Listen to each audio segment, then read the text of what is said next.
Bonjour, bonsoir, Nabalandinho sur la chaîne Nabino CB Télévision. C'est bien votre humble serviteur Christian Bokwala, l'homme prudent. Dina le baka tangunyo sur Tongande Salande. Na émission Nabiso le baka makambebele ozoleka na politique ya mboka Nabiso la RDC. To le baka ozoleka kati na ba chantre, ba pasteur, ba onyo so servir Dieu, hein? Ba so sel ensemble vraiment de tout leur cœur. Tolobaka na tina na makamuna ezoleka ba église pe tolobaka ezoleka kati na biso bato nde bakolo baloba tambola na mokili omona makambo soko lingo mona makambo tambola kaka na mokili ase komona makambo ebele. Aujourd'hui Dieu nous a fait grâce et tika kimia na nkolo ezala partout boza na monde entier bambote na bine belé ba onyoso ba soutenaka chaîne na biso CBTV. De l'autre komeka kosolo la muke ozoleka kati na ba serviteur de Dieu na ba église ba o bazwa ba engagement ya ko servir Dieu ya ko prêcher parole de Dieu ya ko embela nzambe partout dans le monde. Peut-être komeka un peu ko parler aux politique ya mboka na biso la RDC. Chaque compatriote ba serviteur de Dieu ba koma ebele ya ndenge nyonso. Et ça n'a pas ponama vraiment pas nzamba ponaka bango ici bango que non, vas-y, va prêcher la bonne nouvelle. Pezana batu mususu bango moko ba mi komisa la likara la mungi na tonga komi musa na nzambe. Peut-être penzaleleki azoko komona te comment ko s'en sortir. Du coup à se donner na a komane musa na nzamba comme la parole de Dieu. Ouais, c'est pas une mauvaise chose, c'est bien. Mais lo koni ne soleka. Et bon, que ba serviteur de Dieu et un intérêt na bino boza la ini. Parce que lorsque tu prends l'engagement de servir Dieu, de prêcher la parole de Dieu, et ont senga na bino boza la bomoko parce que votre maître ba oyo bozo ko imiter, o bozo ko kumisa devant na ba cher na bino, o bozo ko kumisa to bozo na micro bozo mbela nzambe, alaxa ki batu comment kozala un. Alors biso ki boza un moki bakoye ba réellement boza ba discipline nangai. Mais c'est grave tant aux mona ba serviteur de Dieu, soi-disant des serviteurs de Dieu. Mais ba obaza déjà connu partout dans le monde entier. Oba prêchaka bien que Dieu a utilisé kabango comme on a bango na kokabwana, comme on a bango de ba division, comme on a bango de ba querelle, comme on a bango de ba rancune, comme on a bango de ba tiraillement inutile. Alors moi je me pose la question des choses comme ça. Est-ce que ceux qui fidèles au yozo kamba ayebi que non pasteur nangana pasteur okuna baloba nakate. Pasteur église nangana pasteur église okuna bayo kanakate. Hein? Et ça passe. Même des actions et les karanambo kanab sur la RDC. Au comment on a un pasteur à Télémi, comme papa archibishop, à Télémi à un moment, pour nous combattre dans le Congo, bah pasteur Moussou Bakangi Minoko Nabango, Balandimbo ya Kabila, ex-président, ya République démocratique du Congo. Tout le monde est un papa Moukou na Télémi pour nous mettre dans le Congo, bah pasteur Nyonso, Bakangi Minoko Nabango. Donc, nie, comme si le kozate. Papa archilelo a comment maladie de l'eau. Pourquoi comme malade? Parce que Adobara na tina na prison. A Sibisaka makamebe na prison kuna. Mais bah pasteur rebelle nie. C'est pour vous dire quoi? C'est que moi j'ai compris parmi les serviteurs de Dieu. Division eza même ko le kabata mokili. Au moni na muziki. Baba sala ka muziki hein. Soit on continue na musique, on a comment bah ça diviser. Comment on a comment bah rancune, comment on a comment bah querelle, qu'on soit de bah dispute inutile. Et maintenant parmi les serviteurs de Dieu sur eux, okokuta makambwana. Okokuta makambwana. Mais devant la chef bazo prêcher, pas tellement à l'aise hein. Bazo se sentir la mité na bango, baza à l'aise comme si rien n'était. Baza vraiment à l'aise, bazo prêcher, na tranquillité nyonso. Mais est-ce que ba fidèle oyo bazo mona comportement na bino, boza sûr que ba ko se convertir bien, boza sûr que ba ko landa schéma bino, ba ko imiter bino tel père tel fils, ba ko imiter bino. Yango mona papa oyo a pasteur o azana église na ye semeur de trouble, ye rancunier, alo bana batute, bana oazo former tant ba ko bima, bango pe bazu mentalité on a comportement wana parce que papa na bino osa bongo. Donc tout ça que les serviteurs du bon ça là effort, bon ça là un. Comment on a yosa congolais?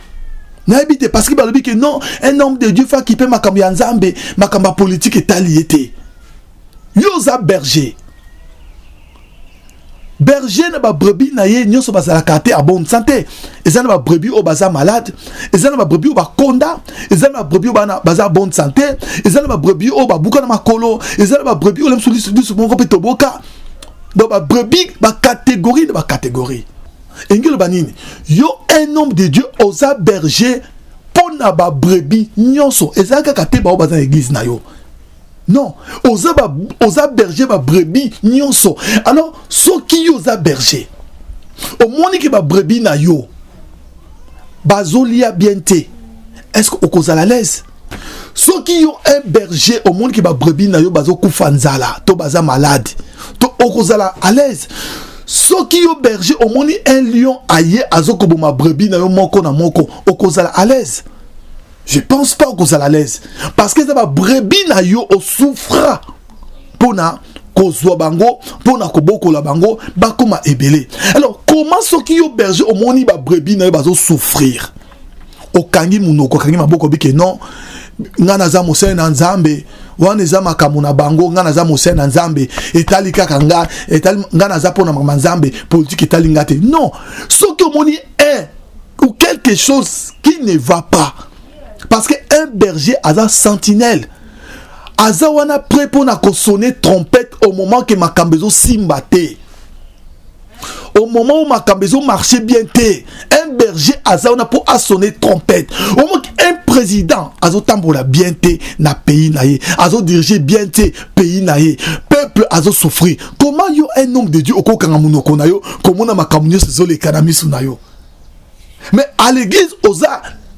Le premier, il y a kosenga batu badim, kosenga batu bambongo, bo s'aimer. Mais ba kozongwa bi parce que bazo vivre bien te bazo kufanzala. Mais yo olo bakelo ko mon côté. Et ça penza pas si comme on a comportement boé entre basel na Nzambe. Et c'est le mot que nous c'est boza unité. Boza bo mon côté. Et boza bo mon côté. Et là on peut boé la katoye bien côté. Tout le monde a une chaîne télé, tout le monde a un YouTube, un serviteur de Dieu, bozo les cas, bozo fingana, bozo swana, que oh l'observa, oh toi l'observa, oh t'es. Mais et c'est là que c'est que Moussala ne s'est binoté. Un homme de Dieu à cause de la binémine, t'es n'a pas pas pasteur. Un homme de Dieu à cause de la rancunier, n'a pas fidèle naïe. Parce que c'est un serviteur de Dieu, Moussous, bah ça va rancunier vis-à-vis de serviteur n'a il y a fidèle n'a pas l'église. Au fond, mon comportement. Ngasi na mona une servante de Dieu, maman, servante de Dieu. Hein? Azoloba na ba fidèle na ye na église. Oya ko sakana nga na ko matériel na chair na ko beta ye. Oya ko sakana nga na ko kubu banga te nga na zaka lombe nga na zaka sportif na ko matériel kuna na ko kanga na ko beta ye. Mais yo tango zo ko beta batuti lelo. Alors bato zo te bango. O comme ça ba na ba kuluna non? Ozo comme ça bango ba kuluna. Alors comment on a makam o ezoleka na mboka na biso. Alors ceux qui bino ba serviteur de Dieu bozo banga. Ce que boté ba fidèle ke ba banga te. Botala na politique na nou ya mboka na biso.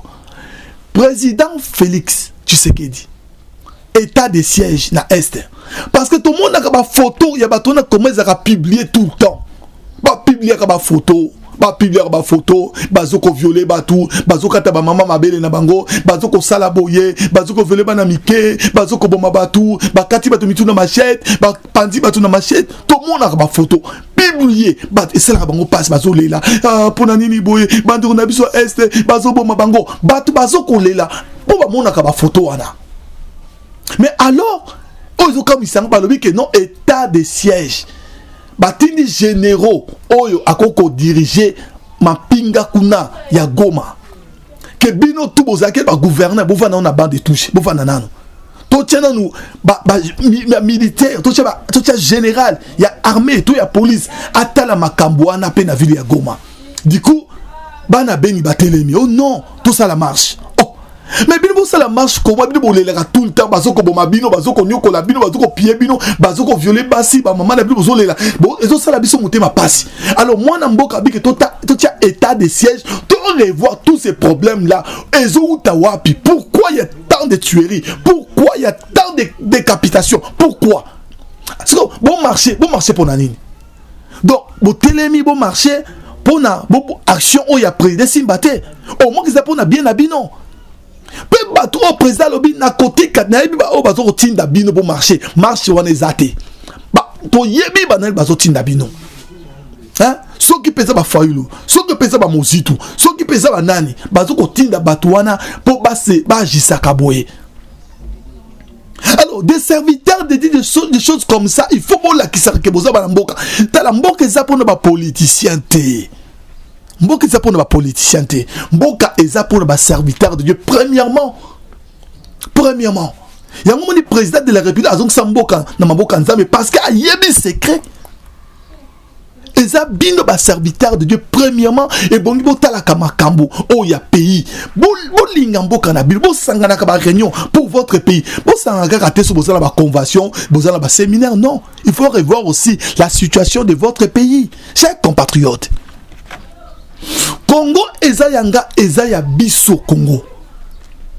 Un Congolais partout dans les 4 coins du monde, un Congolais partout dans les 4 coins du monde, osana droit ya ko surveiller ya ko landela makambo pays na yo parce que c'est ton pays. Moi je le dis toujours, c'est ton pays.